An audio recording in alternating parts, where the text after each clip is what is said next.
हमारे यहाँ बहुत सारी जगहों पर जब सोने की खरीदारी होती है, बिलखुसूस मैं इस पर बात कर रही हूँ, वो कैश में क्यों होती है? इसलिए हो रही है ना कि नहीं, आप बिल्कुल समझ नहीं रही। उस गोल्ड वाले के पास तो सोने की कीमत प्राइस ही नहीं है ना। जो गोल्ड का ज्वेलर बेच रहा है वो ये कह रहा है कि मैं गोल्ड का जेवर नहीं बेच रहा, मैं इसको बनवाई कर रहा हूँ सिर्फ, ये गोल्ड खुद लाई थी। सना वो उसका जो बैठा हुआ है रिवोल्यूशन स्ट्रीट पर, वो ये नहीं दिखाता कि मैंने गोल्ड बेचा है, वो अपनी कागजों में ये दिखाता है कि सना हाशमी अपनी अम्मी का जेवर लाई थी, मैंने इसको सही करके नया इसको तोड़ा, इसको बना के दे दिया। जी ये हो रहा है, ये हो रहा है। अच्छा, अब ये झूठ चल रहा है, ये झूठ चल रहा है, सारी दुनिया झूठ को मान रही है। इसीलिए तो कुरान मजीद में आए थे सूरह मुनाफिकीन की। सही है शबर साहब, चले आगे बढ़ते हैं। एक अभी तो गोल्ड वाले कहेंगे हमारे पीछे लग गए, लेकिन ये जो ताजर दोस्त स्कीम थी, अच्छा आपने ताजरों के हवाले से बड़ी, जब आप खुद भी थे एफबीआर में, तो आपने कहा कि भाई ये करेंगे सिस्टम में लेकर आएंगे, फिर ये ताजर दोस्त स्कीम आ गई।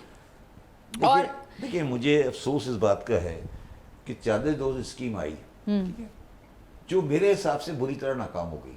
हाँ मैं तो हैरान हूँ, 50 लोग खाली? नहीं अब 30,000 हो गए। 30,000 हो गए? अच्छा 30 लाख।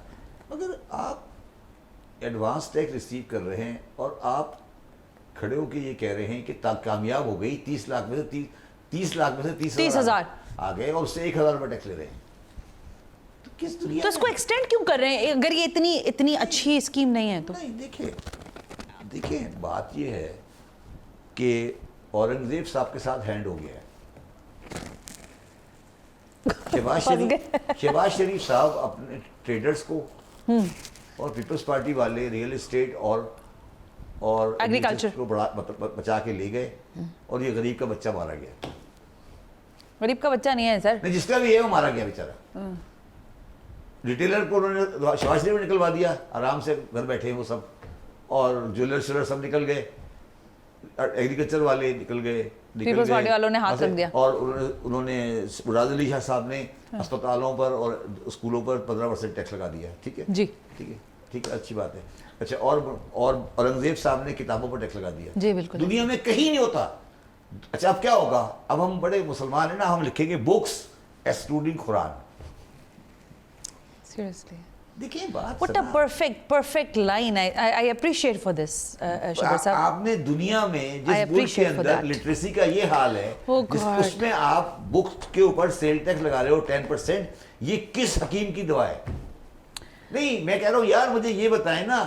चले यार आप ठीक है, आप ये गुना बेलज़्ज़त है ना, इसमें मिलेगा क्या? और उसके बाद न्यूज़ प्रिंट, उसके बाद मेडिकल इक्विपमेंट्स, उसके बाद मेडिकल की सप्लाईज। ये किस दुनिया में रह रहे हैं?